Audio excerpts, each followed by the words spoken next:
It lays the predicate and the foundation for the development of a weather satellite that will permit man to determine the world's cloud layer and ultimately to control the weather, and he who controls the weather will control the world.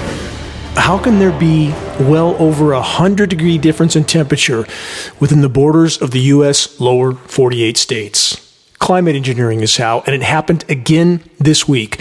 Regions of the U.S. West that were up to 40 degrees below average, well below zero, and regions in the U.S. East with record-breaking high temperatures of nearly 90 degrees, 30 degrees above normal, accelerating global climate intervention operations and provoking global conflict. The predator class continues to double down on doom. Next, this report from Thursday. Russia State TV discusses nuclear strike on Yellowstone volcano. That headline from Newsweek.com. Sparking a supervolcano would certainly cool things down. History Channel. Yellowstone. Big volcano ready to erupt. What a coincidence, those two headlines. What do you think? Winter weather warfare also cools things down at the surface, temporarily and toxically. Stay tuned for more on that subject. And for the record, there are no good guys at the top of global power structures, just various degrees of bad and worse. On that theme, this headline of total insanity from the New York Times: ozone depletion seen as a war tool. Take a moment to ponder that level of total insanity. From the New York Times report, quote, "It's not only the fluorocarbons used as propellants in spray cans that can destroy the ozone layer, but a variety of other man-made substances as well may be endangering the protective layer of atmospheric ozone," a federal panel was told. No could, may, might. Has been. Dr. Michael B. McElroy of Harvard University said that one of them, bromine, appears so effective at ozone depletion that it could be used as a weapon. He continues, if injected into the stratosphere over enemy territory in sufficient quantity, according to this proposition, it would purge the ozone layer, permitting ultraviolet radiation from the sun, that includes UVC, to reach the ground with sufficient intensity to destroy crops and incapacitate inhabitants. The stratosphere, McElroy said, has become the chemical garbage dump of industrial civilization, end quote.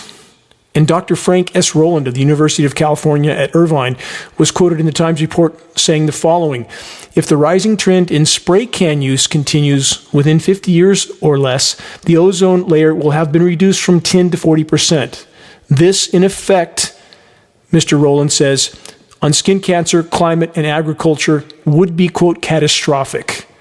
The New York Times report is from February 28th, 1975. Again, the title, Ozone Depletion Seen as a War Tool. First question, what has likely had the greatest impact on Earth's life-giving ozone layer over the last almost 50 years since this New York Times report was published? Aerosol spray cans? Or massive fleets of aerosol spraying climate engineering jet aircraft that are spewing tens of millions of tons of contaminants into our skies annually. Elements like aluminum, barium, strontium, manganese, surfactants, polymer fibers, and even graphene. And then there's the microwave transmission manipulation of these toxic particles that must be considered as well. So, which is the most logically dangerous and damaging factor for almost the last 50 years and beyond? Spray cans or the covert global climate engineering Manhattan Project? Intentionally destroying the ozone layer as a military weapon. Is that what our government considers reasonable, rational, or even sane in any way? And for those that believe the recent official propaganda that the ozone layer will miraculously heal itself in the coming decades, think again. It's only getting worse. A functional collapse of the ozone layer is by itself an extinction level event. No photosynthesis, no insects, no plankton, no food, no us. Let's take a momentary deeper dive into the depths of the insanity. A reminder of this 140-page U.S. military document recovered by geoengineeringwatch.org that outlines the use of forest fires as a military weapon. This is posted at geoengineeringwatch.org, describing exactly the processes we have continuously monitored at Geoengineering Watch. The atmospheric aerosol dispersion of desiccant materials that slowly kill off and dry out forest lands, preparing them for extreme incineration. The specific source of ignition isn't relevant in this discussion. It's the forest conditions that are the foundational aspect to this equation. Even more shocking, the document in question, again titled Forest Fires as a Military Weapon, outlined numerous potential target zones within the borders of the U.S., including Mount Shasta, California. Why? What possible motive would the controllers have? For those that honestly want solid science answers to that question, very unpleasant answers, please search and view this report, Wildfires Serve Geoengineering Agenda. You won't like what you learn, but knowing is necessary. It's not possible to fight what is not understood. There's also the U.S. military document titled Owning the Weather by 2025. Many naively ask, why would the U.S. military want to control the weather?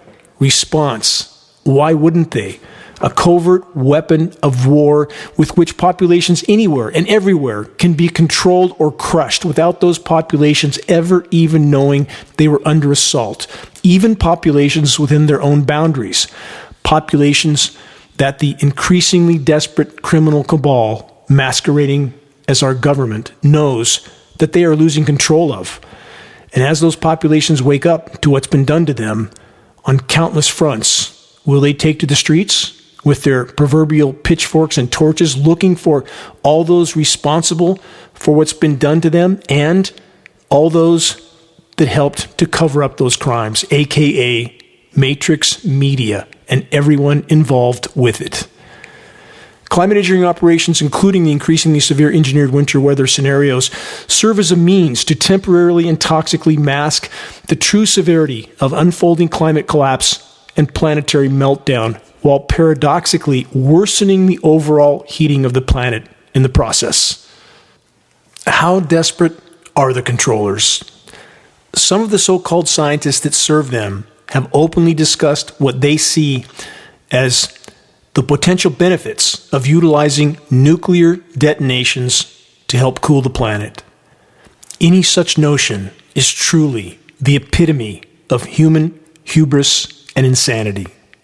This is Dane Wigington with Geoengineeringwatch.org. You're listening to the weekly installment of Global Alert News, the end of the world as we know it broadcast, commercial-free, non-political, and covering the most dire and immediate threats we collectively face. Moving on, more puzzle pieces.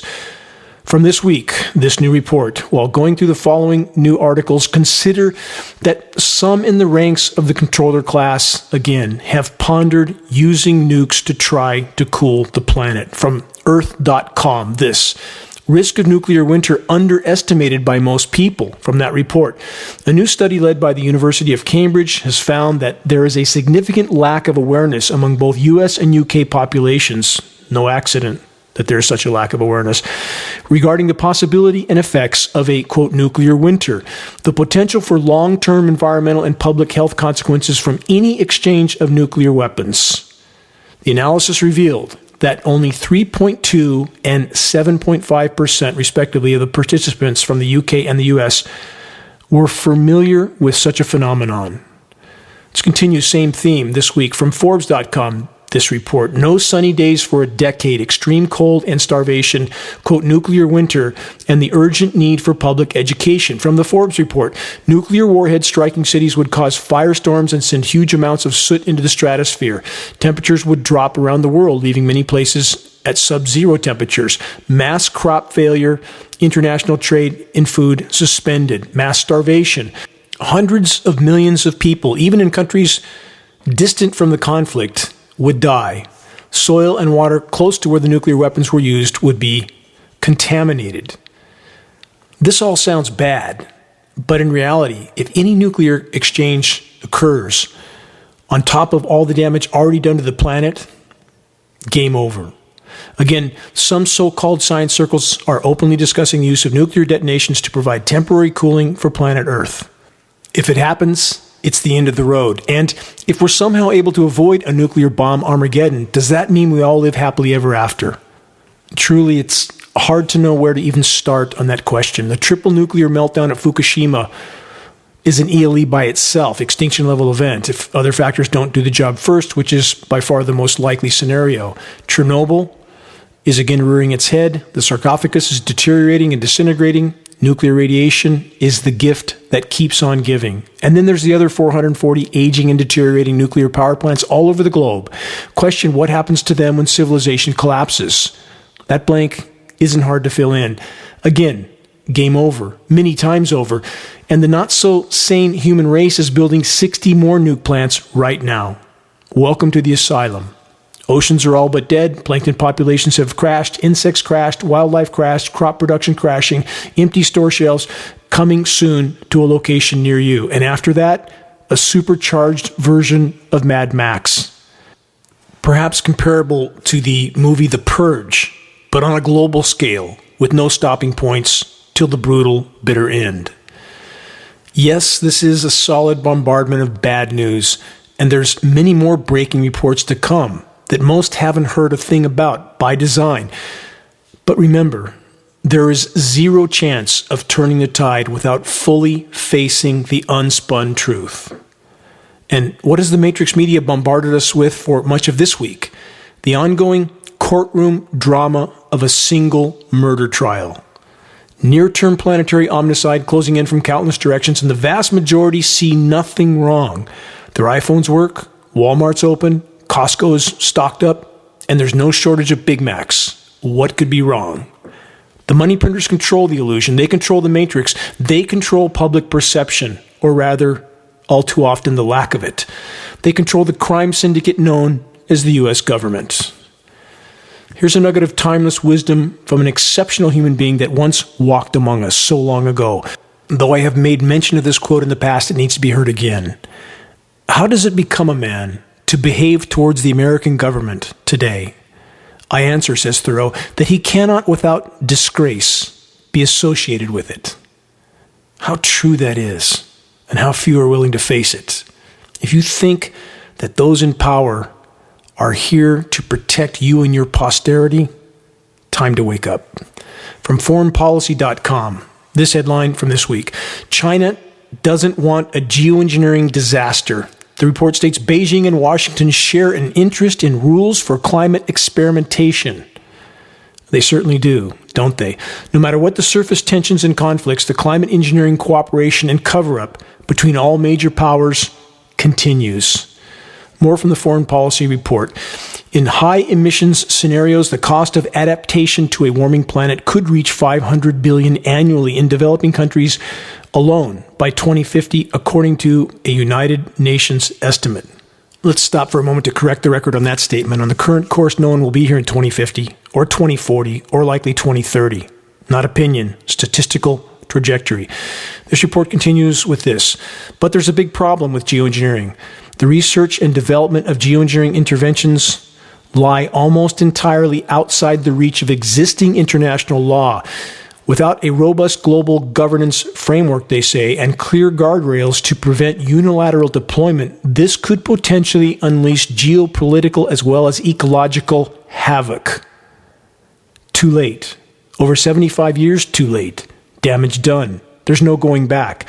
Now the question is, can we yet salvage anything of the planet's dying life support systems? We have been horrific stewards of planet Earth in countless ways, climate engineering being the epitome of that self-destructive insanity. From the Washington Post, same theme, climate engineering. This headline from this week: Can geoengineering slow climate change? We need research to find out. Author Gernot Wagner. This report, like so many others, smoke and mirrors, pretending that what we see in our skies isn't really there. We're not really seeing what we're seeing. The climate engineering elephant in our skies, again, not actually there. That's what they want us to believe. Search and review this report from geoengineeringwatch.org. Exposing faces of the Carnegie Science criminal climate engineering cover-up. Gernot Wagner, Dr. Douglas McMartin, Dr. David Keith, Dr. Ken Caldeira, among others. Learn who the disinformation actors are. On to winter weather warfare that's being aggressively waged on unknowing populations. First, a few past reminder headlines. Artificial snowstorm brings chaos to Beijing. That's from ABC News. Next, China's weather manipulation brings crippling snowstorm to Beijing. That's from Popular Science. Next, China's artificially induced snow closes 12 highways. That's from Reuters.com. And next, China is massively expanding its weather modification program, saying it will be able to cover half the country in artificial rain and snow by 2025. That's from businessinsider.com. And from vox.com, this artificial snow is nothing like the real thing. How true that is. What now so often falls from our skies bears no resemblance to the naturally nucleated snowflakes of decades now long past. Styrofoam-looking pellets or cotton ball-like clumps and many forms in between, but not the spectacularly beautiful and unique snowflakes that only nature can create. And often this frozen chemically nucleated material is far colder than the surrounding ambient temperatures. How can that be? Patented processes of chemical ice nucleation cloud seeding is how. Here's the point. With these former headlines from major sources, engineering winter weather with, again, patented processes of chemical ice nucleation cloud seeding, which is old technology. Patents for this processes have existed since at least 1950. If the Chinese government is routinely carrying out such operations, only the willfully blind would believe that the organized crime syndicate masquerading as the U.S. government isn't doing exactly the same thing on an exponentially larger scale, given the fact that the U.S. military has 3 times more jet tankers than all other militaries in the world combined. Think about it. Search the Engineering Winter section on the homepage of geoengineeringwatch.org to learn more. With all that in mind, let's cover some headlines. First, from Axios.com, from an historic blizzard to record heat, extreme weather to slam U.S. this week. And where did the moisture feed for Winter Storm Olive, which is what they're speaking about on the winter storm part of this? Where did that moisture come from? Yet again, from the record warm Gulf of Mexico. Again, much more on the subject of completely engineered winter weather in a moment. First, from multiple sources, Gulf of Mexico warming 2 times faster than global oceans. From that report, a new study finds that the surface waters in the Gulf of Mexico have warmed up approximately twice as fast as the global ocean average over the last 50 years. What are the primary ramifications? The report states greater sea level rise through thermal expansion, larger dead zones for fish and wildlife where waters become hypoxic, meaning superheated low or no oxygen dead zones. And for the record, there's over 500 dead zones already in existence around the world. They're increasing and expanding by the day. Final point mentioned from this report, more intense hurricanes, which are routinely kept from coming anywhere near the oil-producing regions of the Gulf of Mexico. Just a coincidence? Not so much. Search geoengineeringwatch.org hurricanes to learn much, much more, to see irrefutable proof of hurricanes being steered with ground-based frequency transmitters. Please don't believe me. Please just look at the data. The weather makers have swung the pendulum of warm to cold, winter weather whiplash, back to the western half of the U.S. After so many years of keeping the eastern half of the country consistently cooler and wetter, the climate engineers have of late manipulated multiple surface cool downs in the U.S. West, again with patented processes of chemical ice nucleation cloud seeding operations. Much of the moisture that would have fallen as rain is dried up. This is part of the endothermic process of the desiccant particles. They are pushing moisture into the U.S. West from very anomalous and historically unprecedented directions. This moisture is scattered with frequency transmissions over the widest possible area. It's chemically nucleated. We have days of featureless skies, very cold surface layers, but very little precipitation through much of this as that moisture is migrated further east, where it's brought down in other locations where the climate engineers want to create and enhance engineered winter weather with many sensationalized headlines to go with it. That's the point. Here's a succession of sensationalized headlines this week that are, again, one of the primary objectives of the climate engineers and their controllers. First, Winter weather warfare with Winter Storm Olive. This headline from AccuWeather, quote, meteorologists warn about impending snowstorm. For the record, this is the scheduled weather script given to us by the script readers. All the weather modeling for National Weather Service and NOAA, National Oceanic and Atmospheric Administration, is passed down from Raytheon and Lockheed Martin, private defense contractors that are neck deep in climate engineering patents and operations. And so this script goes all the way down to the local so-called forecasters or meteorologists. They're literally reading a script of the scheduled weather. That's how the system worked. Remember the illegal federal gag order on National Weather Service and NOAA employees, the nation's weathermen. Why? Not hard to answer that question. Next sensationalized headline, winter storm warnings cover 22 million across the U.S. Next, shoveling snow feels like shoveling cement, according to one Massachusetts resident. Why would that be? Because when they're nucleating moisture that's being pumped and steered and directed out of the record warm Gulf of Mexico, that should not be falling as a frozen material. And when it does, it's far heavier than any naturally nucleated material. That's why you have, in front of this push of more moisture from the record warm Gulf of Mexico, you have a transition zone of ice storm before anything falls as a frozen material of some type in various forms, as I covered earlier. And that ice storm area is now the norm with these Gulf of Mexico so-called winter storms. And we have the climate engineering cover-up actors, again, like those at the Weather Channel, trying to explain this away as some sort of natural phenomenon when it's anything but, and we know because we're testing the material, we're not guessing, full of climate engineering elements, very toxic elements. Next, sensationalized headlines, also from AccuWeather. Major winter storm hits residents hard across Midwest. Another headline, hundreds of flights canceled amid massive winter storm. They like to use that type of description to really sensationalize the events. Another headline, dramatic temperature swing plunges Denver back into winter. From that report, people across the Denver area soaked up the sunshine on Tuesday with temperatures in the 60-degree range, making it feel more like early April, in the middle of February. But as residents woke up on Wednesday, they were hit by the harsh reality that it's still winter. On Tuesday night, they say an Arctic front blasted through eastern Colorado. This is, again, chemical ice nucleation cloud seeding surface cold air, replacing the spring-like conditions with bitterly cold air. The mercury in Denver plummeted to 7 degrees.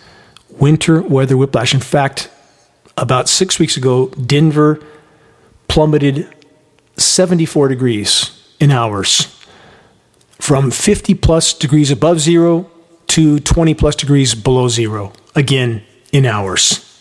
Here's a related headline, warming shelters opened to battle frigid Denver conditions. This is winter weather whiplash, climate engineering, when it was spring-like the day before. Multiple sources, major winter storm with snow and ice to spread across 2,600-mile stretch of the U.S. That sounds really impressive, but not that much fell anywhere. In fact, less than what's scheduled to fall, and it's like a stripe across the U.S. And as I've stated before, we've recorded on satellite imagery a 10-mile wide by 300-mile long stripe of snow across flat ground in Kansas. Is that nature? A symmetrical stripe across flat ground? Again, climate engineering, that aircraft dumped its payload over cloud moisture in that section, and it came down as a 10-mile wide stripe of snow, 300 miles long. This last headline says the enormity of the storm is forecast to wallop parts of the upper Midwest with heavy snow, and it could produce a single-day snowfall record in one major city. I think they're talking about Minneapolis. I don't think it happened, but bottom line is, they try to focus on specific locations like they did in Buffalo, like they've done in Erie, New York, with lake effect snow, sensationalized headlines when the surrounding areas are often far above freezing temperatures with no snow. Connect the dots. Another headline, towering drifts block Minnesota highways. Blowing wind piles up snow in some areas while there's no snow in other areas, but they photograph and sensationalize the drifts. That's what this is about. Frigid air, snowstorm in store for the western U.S. this week. Again, sensationalized headlines one after another. This report states, from Wednesday to Thursday, snow levels may dip to close to 1,500 feet around San Francisco. In fact, it was reported that some of the styrofoam-like frozen material, not hail, not snow, did hit some of the beaches in that region. This means that not only may some of the hills in the region receive a coating of snow, but snowflakes could make a rare appearance at some lower elevations. Again, it happened. Next headline, sensationalized, exactly the kind the climate engineers want. Portland, Oregon records snowiest day in 80 years. How could there be any global warming with these kinds of headlines? And that's what the controllers want the public to think. Don't look at the wider horizon. Look at their sleight of hand.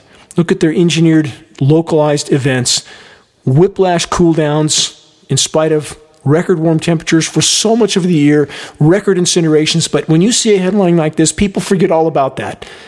Let's add more headlines to the mix from AccuWeather as well. Hundreds of thousands without power due to massive winter storm. They really play this up. From this headline, Michigan was one of the hardest hit states with over 600,000 customers without power at one point Thursday morning. In the Northwest, shoveling snow was like, again, shoveling cement. I already went over why.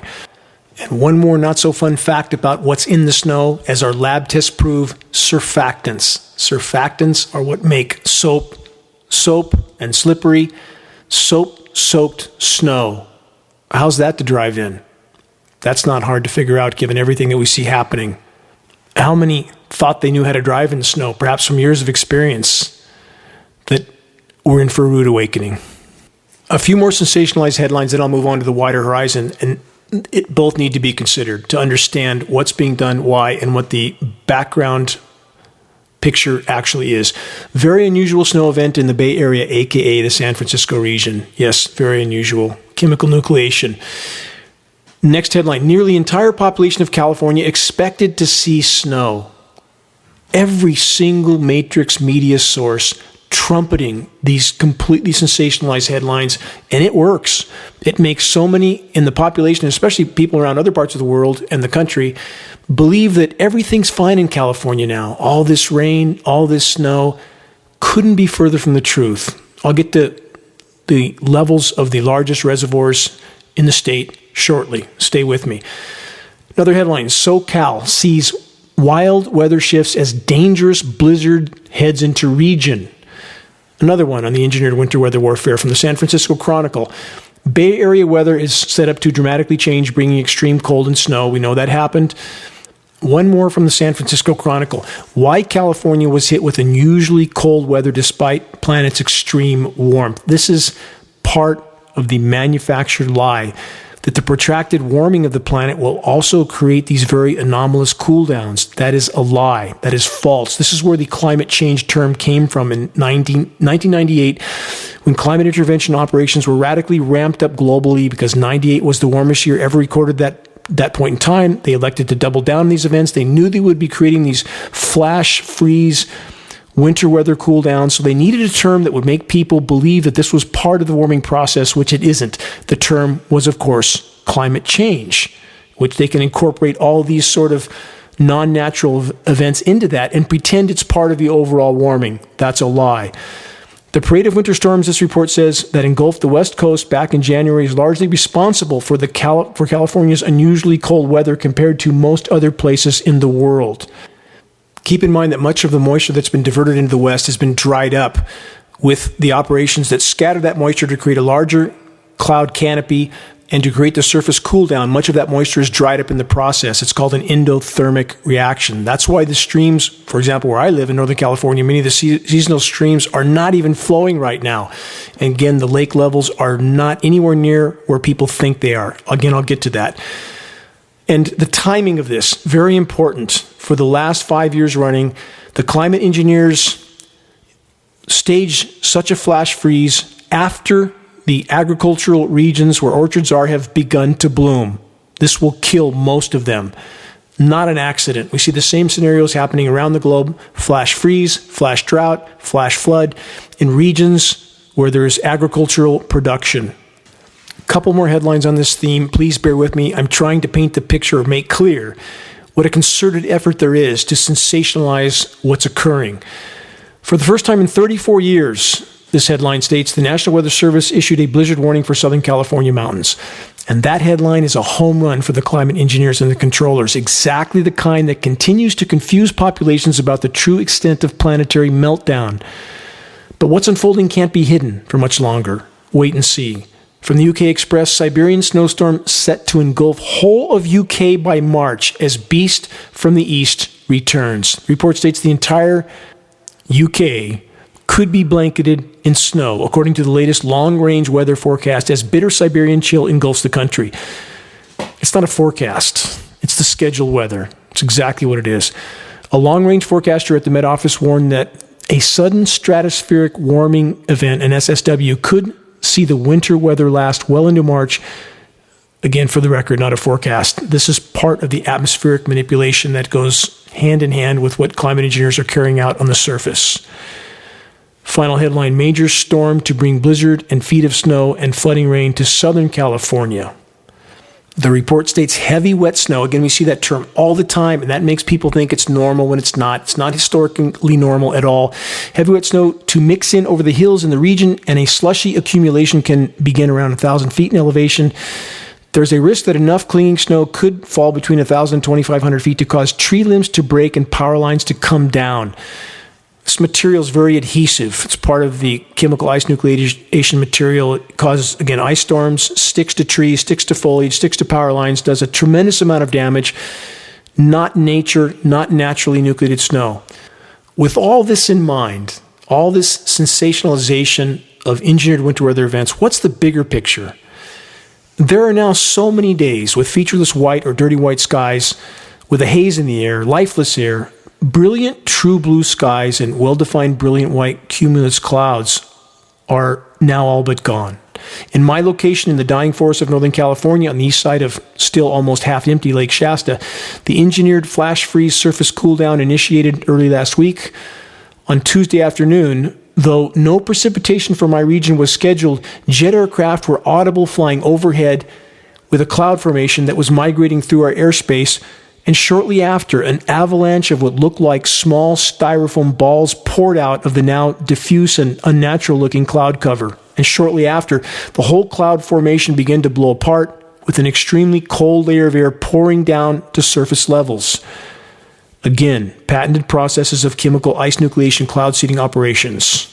Engineered winter weather. The styrofoam-like frozen balls sat around on the ground for many hours, even after the freakishly cold layer of air had dissipated and temperatures whiplashed back up to 50 degrees plus. And though the unnatural-looking frozen spheres eventually dissipated, very little to no moisture could be seen seeping out. Exactly what should be expected from a chemically nucleated frozen material, sublimation. Converting from a solid to a gas, bypassing much of the liquid phase. Dry ice is an extreme example of sublimation. So, does the fact that all the sensationalized snow in the West has been chemically enhanced mean that much of the hype snowpack water storage in the West isn't going to save the day and end the drought? Yes, that's exactly what it means. The highly toxic, chemically nucleated snow only furthers the decimation and die-off of the still surviving flora and fauna, including food crops and us. And for the record, again, surfactants are part of the chemical ice nucleation operations, and PFAS forever chemicals, which are now found in every single drop of rain everywhere on the planet. Try not to breathe, to drink, or eat the food. All are contaminated with heavy metals and PFAS forever chemicals. Not speculation, lab test proven facts. Stay tuned for more on that subject. About our food, or the soon-to-be lack of it. Again, for the fifth year in a row, Northern California orchards bloomed due to the ever-warmer winters, and then the weather makers carried out an engineered winter weather flash freeze operation and killed it all, or at least much of it. Not just in regions of California, but other locations in the U.S., while record-high temperatures pushing 90 degrees occurred in the east. On that note, this headline from this week, D.C. cherry blossoms off to early start, but winter isn't over yet, the headline says. Question, is a flash freeze being scheduled for D.C. after this warm-up in the blooming? New from CNN, it's never been this warm in February. Here's why that's not a good thing. Report says more than 130 cities from the Gulf of Mexico to the Great Lakes set new records for daily and monthly high temperatures this week, highs up to the 80s and more. What happens when the climate engineers, aka weather terrorists, don't have enough moisture to carry out chemical ice nucleation cooldowns or so-called solar radiation management operations? Whiplash warm-ups are what happens. Now, increasingly record warm-ups. Same theme from AccuWeather. This headline of the scheduled weather. Record-breaking spring-like warmth set to build in the southeast. The report states many in the United States are set to receive a blast of cold air, ice, and heavy snow this week as a strong storm system races across the country. However, the report says in the southeast and much of the mid-Atlantic, a very different scene is likely to unfold. Instead of cold and snow, millions are likely to experience record-shattering warmth, according to AccuWeather forecasters, aka script readers. In what has already been a mild winter for some, many locations will soon have weather that is more typical of May or June than February. A few spots inland may even manage to reach the 90-degree mark. Ever more extremes and climate intervention operations at the core of all of it, and all of it decimating the entire web of life, along with our food supply in every imaginable way. On that note, this headline, covered by the UK Guardian, which was covering a new report from the Wall Street Journal this week. Quote, best way to save money. Just eat 2 meals, says the Wall Street Journal. Here's from the report. Let's eat only 2 meals a day.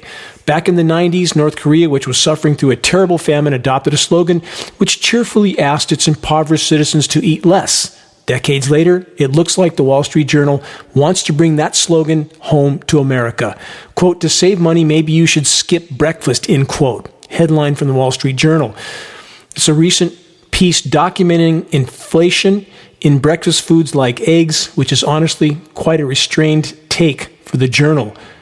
Why not up the ante a little bit and ask some really difficult questions like, have you tried existing on grub worms? Or to save rich people from experiencing any inconvenience whatsoever, maybe the poor should live in underground tunnels, end quote. All part of this report.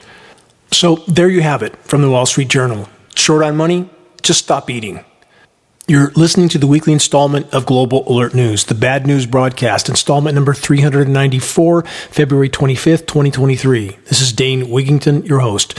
Global Alert News is brought to you by Geoengineeringwatch.org, the largest and most visited website in the world on the subject of climate intervention operations known as geoengineering. The commercial-free, non-political Global Alert News Hour is now broadcast on AM and FM stations in Florida, Texas, 2 stations in San Francisco, Sacramento, San Diego, 2 Colorado stations including Denver, Portland, Phoenix, Pittsburgh, Santa Cruz, San Bernardino, California, Washington State, Alabama, Columbus, Ohio, New York State, 2 stations in the far north of California, Tucson, Arizona, and the Carolinas north and south. Geoengineering Watch wishes to express our deepest gratitude to those that have helped us to expand our reach and our voice in this desperate last-hour effort to sound the alarm. If you're on our email list, please put us on your email contact book so that our mailouts don't go to the spam files. Please help us to share the groundbreaking documentary titled The Dimming, which fully exposes the climate engineering atrocities, now with over 1 million views on YouTube. The best way to share is by circulating the direct link to The Dimming by email directly from the homepage of geoengineeringwatch.org. Sharing directly helps us to overcome social media censorship. When viewing our YouTube of The Dimming or Global Alert News or any other Geoengineering Watch video or report on YouTube, please subscribe, share, and comment, all of which helps us to circulate critically important data to a much wider audience. About reaching those that still aren't looking up. Geoengineering Watch awareness-raising materials can be found on our homepage. Our only goal, to provide activists what they need to move this fight forward. There's very high-quality printed materials with shocking images. A picture's worth 1,000 words, as the proverb goes. We now have new Geoengineering Watch hoodies to go with our new Geoengineering Watch shirts, both with very high-quality 4-color images on both sides. An image of a military jet tanker descending down over the planet and spraying. A dimming sun is in the background with the caption, "Stop Climate Engineering, Investigate." And below that, geoengineeringwatch.org, so they can find a source of information. Scannable business cards and bumper stickers, all effective tools to help strike up a conversation on the climate engineering issue. Waking the masses to the climate engineering onslaught is the great imperative. If we can expose it, we can stop it from the inside out. If you're willing to share a picture of yourself with the Geoengineering Watch t-shirt, perhaps at a gym or farmer's market, busy street downtown, please send us your photo so that we can post it as part of our activist compilation, which is now part of our materials page. The images encourage others to make their voices heard in this all-important battle to sound the alarm. A final mention, if you know of any radio station that might be interested in airing the non-political commercial-free Global Alert News Hour, have them contact us at admin@geoengineeringwatch.org. We'll take it from there. This battle is a team effort. If we can awaken the masses, we could yet alter the equation. My deepest gratitude to all those who are steadfastly committed to this must-win fight for all that matters. Stay tuned for more input on how you can make your voice heard. Next headline from Bloomberg. Take me out to the wind turbines. Boat rides to offshore wind farms offer visitors an otherworldly opportunity to get up close. Yes, the spectacle of the massive and in so many ways destructive wind turbines popping up all over the world, along with expansive solar power farms, both forms of alternative energy that aren't as green as we've been told by a long shot and are being radically hampered by the climate intervention operations. Less overall wind and far less direct sunlight. That's what got me into this battle. My off-grid home, cover of the world's largest renewable energy magazine, greatly reduced solar output. In fact, on some days, 70 or 80% less from what the aircraft were emitting. I knew that could not be condensation, and indeed it was not. And this update on other very primary effects of climate engineering operations, engineered drought, the water situation in the U.S. West, this headline from this week, Lake Powell, record low. Lake Mead, close, still. Also record lows. Lake Shasta, still just over half full. The notion that the drought is over is completely false. Smoke and mirrors. Wait till this summer. The climate engineers could change the script. I recognize that. It does change, in fact, from day to day. Sometimes the entire next 6 weeks of scheduled weather is changed from day to day as the climate engineers scramble to manage a disintegrating climate that they have helped so much to make happen. Back to the bottom line question of just how bad is our situation. From InsideClimateNews.org, scientists examine dangerous global warming, quote, accelerators. From that report, a new study categorizes climate feedback loops and the possibility they could push the climate past planetary tipping points. No, not could. Long since have. And now the question is, what will the predator class do next as they play their most dangerous cards of all? Biosphere collapse has beat them to the intersection. They are more desperate and dangerous now than ever before. From CNN, this headline this week. Nearly 30 dangerous feedback loops could permanently shift the Earth's climate, say scientists. From that report, dangerous climate feedback loops are increasing global warming and risk causing permanent shift away from the Earth's current climate, according to a new study. Way too late for that. What was is gone. It's not coming back. The report continues, climate feedback loops are cyclical chain reactions that happen when one change triggers further changes in a process that keeps on repeating itself. How many remember the term cascading collapse, which I've covered on this broadcast many times over many years? Matrix media is not alluding to the truth now because they care about the truth, but because it's becoming all but impossible to hide. The CNN report continues. Take Arctic ice, for example. Warming temperatures cause sea ice to melt, revealing the dark ocean water beneath. As dark surfaces absorb more heat than reflective surfaces like ice, the ocean warms and more ice melts. Again, been over this broadcast after broadcast, CNN just getting to it. They continue. Climate feedback loops can also indirectly affect each other, according to the study, creating a complex web of interconnected changes that can accelerate the impacts of the climate crisis. This is an abrupt climate collapse. Again, cascading collapse.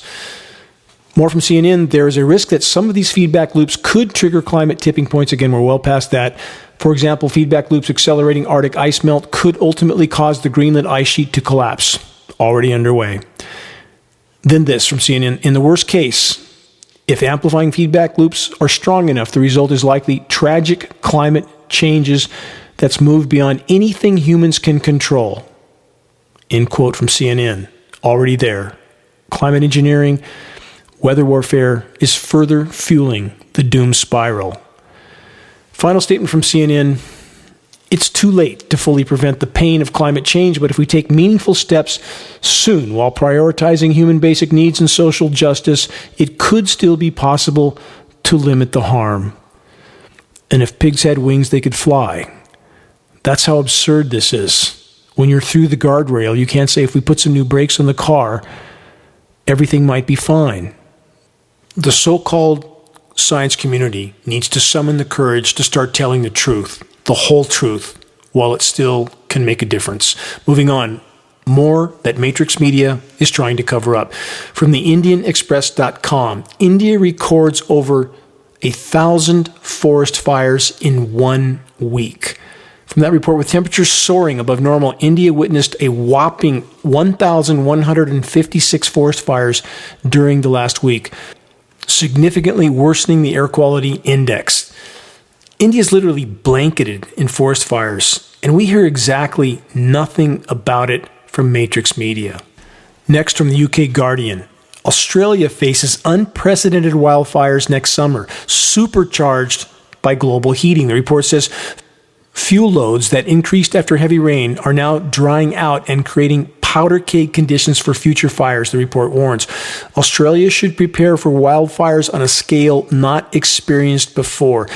Stop and consider the magnitude of that last statement, given the beyond extreme incinerations that have already occurred in Australia over recent years. And now they're already warning the population that worse is coming. From DW.com, this: wildfires in Chile wreak havoc. From that report, hundreds of wildfires have claimed numerous victims in Chile amid an intense heat wave. Tens of thousands of hectares have already been incinerated. Large swaths of the country are submerged in smoke. And there's this question about that smoke canopy. What are the climate engineers spraying directly on top of it, using it to cover their operations? Just like in the Paradise Fire, Geoengineeringwatch.org captured on time-lapse film footage shown on the dimming documentary, blanket aerosol spraying directly on top of the Paradise Fire smoke canopy. Why? And whatever the answer is, it's certainly not benevolent. Bottom line, wherever there's not enough atmospheric moisture for the climate engineers to chemically nucleate, temperatures are going through the roof. For the record, once the polar ice deposits implode, the heating goes even more exponential. On that note, an Arctic without sea ice could have the same warming impact as 1 trillion tons of carbon dioxide emission. That's 25 years worth of warming at the world's current emission rate. Multiple sources on that headline. Also, for the record, not could have the same effect, will have, and more. From Newsweek, this: strange thunderstorms hitting the Arctic are getting longer. Thunderstorms are unusual in the Arctic because they require moist, warm conditions to form. This increase in extreme weather is likely due to the rapid atmospheric changes that have occurred in the Arctic in recent decades. Climate intervention operations are part of that equation, which they will never mention, of course. From theweathernetwork.com, Antarctic sea ice melts to a new record low for the second straight year. Consider and remember that global ocean temperatures have shattered heat records for the last 4 years in a row, each year warmer than the last. And remember this: a cubic meter of seawater can contain 4,000 times the thermal energy as a cubic meter of air, a fact that doesn't bode well for our collective futures. The excess heat that the oceans have been absorbing is now going to increasingly be released back into the atmosphere. With that in mind, from multiple sources, this headline: stronger El Nino could cause irreversible melting of Antarctica and the Arctic. Not could, not may, not might, will. I intended to cover the ubiquitous global contamination of PFAS forever chemicals, but I'm almost out of time in this broadcast, and there's some things I want to say, so that will have to wait till next week. But this: when we lose the polar ice, conditions on the planet will become unrecognizable at blinding speed. Deadly deluges like those that have just occurred in New Zealand, Brazil, and Madagascar, to name a few, and deadly droughts occurring in so many other regions of the world, will be amplified further. Again, with climate engineering operations being a core part of the equation. And as the walls close in from every direction, is global conflict the final option for the controllers? And why would the U.S. population continue to support such insanity? Here's a headline that sums it all up from consortiumnews.com: the victory of perception management. How completely appropriate that term is. To understand how the American people find themselves trapped in today's Orwellian dystopia of endless warfare against an ever-shifting collection of evil enemies, think back to the Vietnam War and the shock to the ruling elite caused by an unprecedented popular uprising against that war. While on the surface, official Washington pretended that the mass war protests didn't change policy, a panicky reality existed behind the scenes, a recognition that a major investment in domestic propaganda would be needed to ensure that future imperial adventures would have the public's eager support, or at least its confused acquiescence. How stunningly effective the events of 9/11 were for this objective, aka the new Pearl Harbor, after which U.S. populations were willing to support anything and everything the empire wanted, no questions asked. This commitment to what the insiders call perception management began in earnest with the Reagan administration in the 1980s, but it would come to be the accepted practice of all subsequent administrations, regardless of their political stripes. One might think that the American public would at some point begin to rebel against these types of empirical adventures and entangling alliances with the 1984-like demonizing of one new enemy after another after another. The endless parade of wars have not only helped the controllers to siphon off trillions of dollars from U.S. taxpayers, they've led to the deaths of thousands of U.S. troops and to the tarnishing of America's image from the attendant evils of war going back so far, including a lengthy detour into the dark side of torture, assassinations, collateral killings of countless innocents. The list goes on and on. But that's where the history of perception management comes in. The need to keep American people compliant and confused. Again, in the 1980s, the Reagan administration was determined to kick the Vietnam syndrome, aka the revulsion that many Americans felt for warfare after all those years in the blood-soaked jungles of Vietnam, along with all the lies that were used to justify the chaos and carnage. So the challenge for the U.S. government became how to present the actions of, quote, enemies always in the darkest light, while baiting the behavior of the U.S. side in a heroic and benevolent light. The controllers also had to stage this propaganda theater in what the American population mistakenly believed to be a free country with a supposedly independent press, which of course couldn't be further from the truth. We, all of us, each of us, are drowning in a rapidly rising sea of tyranny, deception, and destruction. To confront the hard truth isn't easy. Indeed, it can cause, and almost always does, deep despair, because there's so few voices to trust, and they're easily drowned out by floods of disinformation that can come from any angle, right, left, or center. But the truth can be found if it's actively and honestly sought.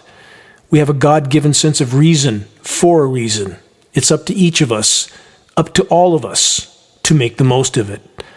Global conflict can only be escalated with the active or passive support of the majority population. The same is true in regard to the ongoing weather warfare operations. A reminder of this more appropriate than ever quote from Henry David Thoreau: "Thank God men cannot fly, lest they would lay waste to the sky as they have done to the earth." From a century and a half ago, he saw it coming, and now it's here. From the Hopi Indian prophecies, in the time of great change, there will be cobwebs spun in the sky, the earth covered in a spider web. Is that time now? You decide.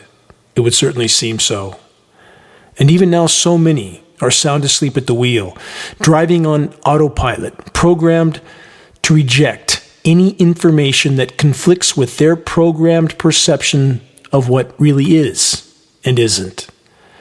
Why are we here? What's the point? What's our purpose? What do we want to be found doing when we take our last breaths, when we meet our Maker? Such questions can only be answered by the individual for themselves. The calling of conscience, which, if heeded with no reservation or hesitation, is all-empowering, a source of unshakable solace. No matter what we face, no matter how great the odds are against us, we can't lose if we steadfastly refuse to yield to the fading of the light. Never give up, ever. Check the activist suggestions link on the homepage of geoengineeringwatch.org for specific details on how you can help to move this fight forward. Sharing credible data from a credible source is key. Please make your voice heard while it can still make a difference. Every single day counts in this all-important battle for everything that matters, for everything that we hold dear.